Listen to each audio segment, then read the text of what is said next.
All right, so essentially we're doing take 2 of our Keynote recap video, mostly because this microphone actually didn't work in the last one, and one of the cameras stopped working in the middle of it. We didn't realize it, so it's okay. We'll just call that the lost interview. But Keynote happened this morning. Actually, it's Joshua Vergara from Android Authority. What's going on, everybody? And I'm here with Nate Swanner, who's one of our editors at the website, and we're both here at Google I/O 2013.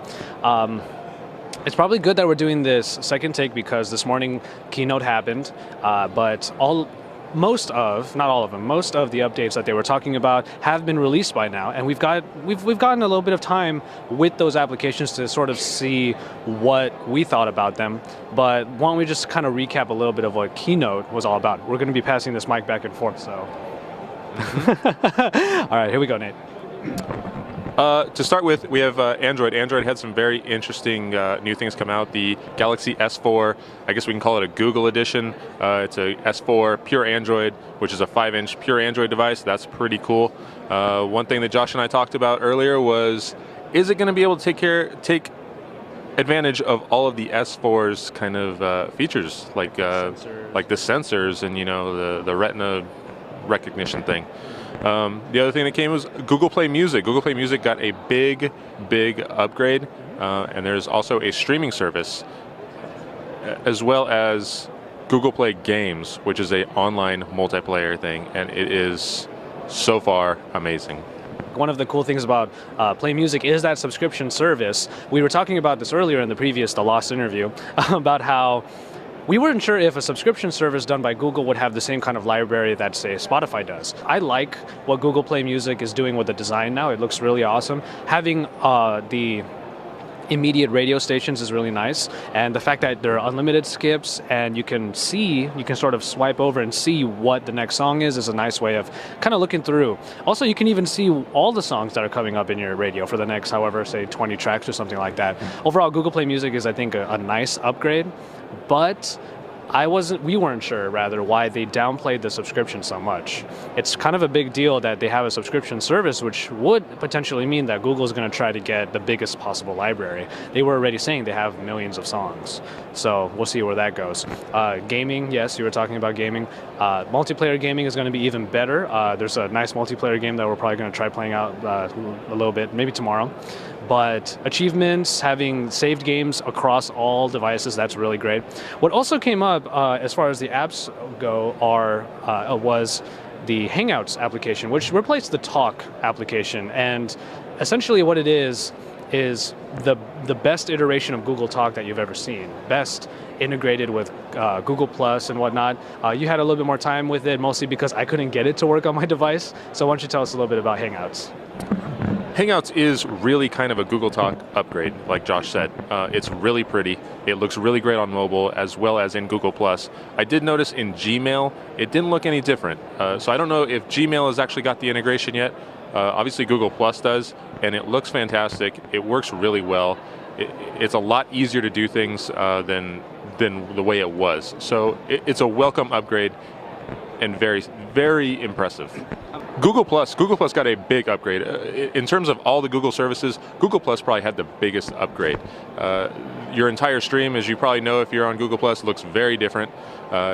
What it did was, rather than a scrolling, we're used to scrolling through our stream and catching information that way.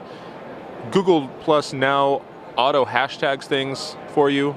So if you were looking up a baseball player, it would hashtag that baseball player. You can click on that hashtag, and the card that the post is on will actually kind of flip over, and what that does is that gives you more information on that hashtag that you were just looking for. So what it do, instead of scrolling, it's almost like, it kind of reminds me, Josh, of when I was a kid and I played Memory and you have to flip the cards over. Oh yeah. It was kind of like that to me, and it's amazing. Pictures look richer, posts are bigger. It's an overall much prettier upgrade. To me, it kind of looks like Flipboard. So let's move right on to search. This will be really quick. Just search has been given some new information inside of the, what's it called, the graph.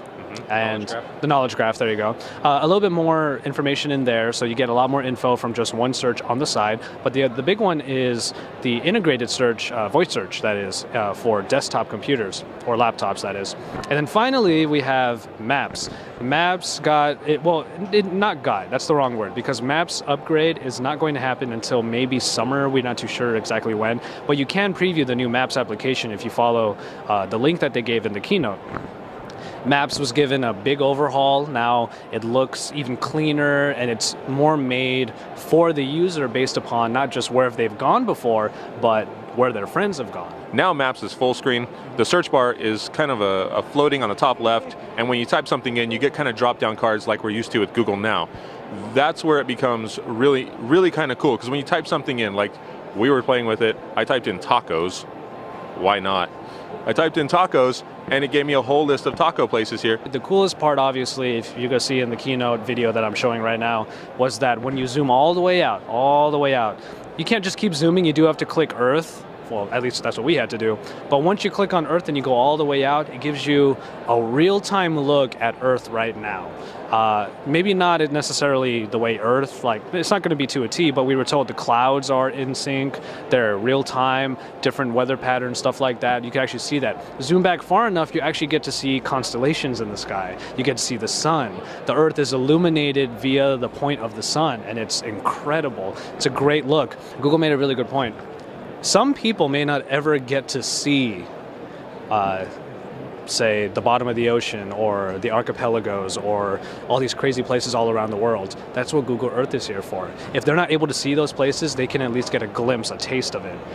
Some people would say, oh, so you can zoom in on the Vatican in Google Earth and, oh, doesn't that ruin the majesty of it? No, you get a preview of it, you say, wow, that is really cool, I want to go there, and then you go there. And your experience is enhanced because you already had a taste of it, now you can fully appreciate it. It's like coming to San Francisco, Golden Gate Bridge. You do the street view through the Golden Gate Bridge, but it's not the same as actually doing it. So Nate, I'll throw it back to you for our sign-off here. Favorite part of the keynote and why? I think my favorite part of the keynote was the end, when Larry came out, totally unexpected. Larry, for a guy who heads up Google, I thought what he did in taking questions from the audience, totally unfiltered, on the spot, was, I found that really kind of endearing, and I found it a very cool thing for a guy who's in charge of arguably the biggest tech company on earth to stand in front of developers who can notoriously be kind of picky and kind of curmudgeon-y, as Larry himself says he is, to stand up there and let them ask him whatever they wanted to ask him. And I just thought that was incredible. And Nate and I, Joshua Vergara, are here. We are AndroidAuthority.com. We're your source for all things Android. Remember, stay tuned and subscribe to our channel because you're going to see some cool stuff over the next few days. Thank you very much, guys.